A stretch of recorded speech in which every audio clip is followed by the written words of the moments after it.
प्रधानमंत्री मोदी जी ने कहा है कि जरूरत के हिसाब से तेल गैस का इस्तेमाल होना चाहिए। देखिए, हम सभी लोग जानते हैं कि दुनिया में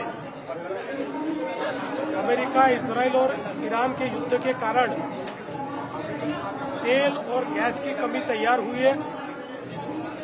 हमारे बाजू के देशों में तो इसकी इतनी किल्लत है और उसके प्राइसेस भी बहुत बड़े हैं।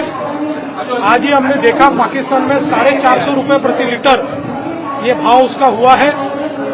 फिर भी हमारे प्रधानमंत्री जी ने बड़े पैमाने पर अपने सप्लाई को अफेक्ट नहीं होने दिया।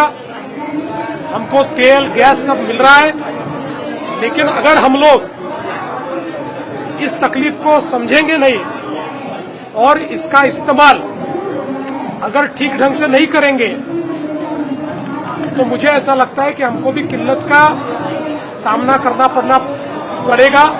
इसलिए प्रधानमंत्री जी ने जो कहा है, सारे देशवासी उसके ऊपर अमल करें। भाऊ, मराठीमध्ये पंतप्रधानांनी सांगितलं आहे की आवश्यकतेनुसार माननीय पंतप्रधान महोदयांनी जे सांगितलं ते अतिशय योग्य आहे।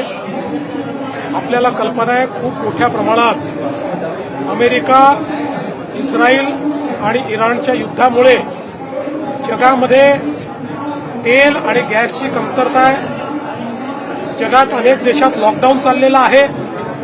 पाकिस्तानसारख्या देशात पेट्रोल मिळत नाही आणि जे मिळते त्याचा भाव 450 रुपये त्यांनी केलेला आहे।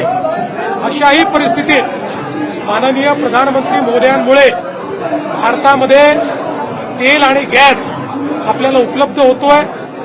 पण अशा वेळी आपण जर त्याचा योग्य उपयोग केला नाही, त्याचा नाश केला, मोठ्या प्रमाणात अधिकचा उपयोग केला तर आपल्यालाही अडचणींचा सामना करावा लागू शकतो। आवश्यकतेनुसारच उपयोग, हे जे प्रधानमंत्री मोदयांनी सांगितलंय ते सर्वांनी पाळावं असं आमचं आव्हान आहे।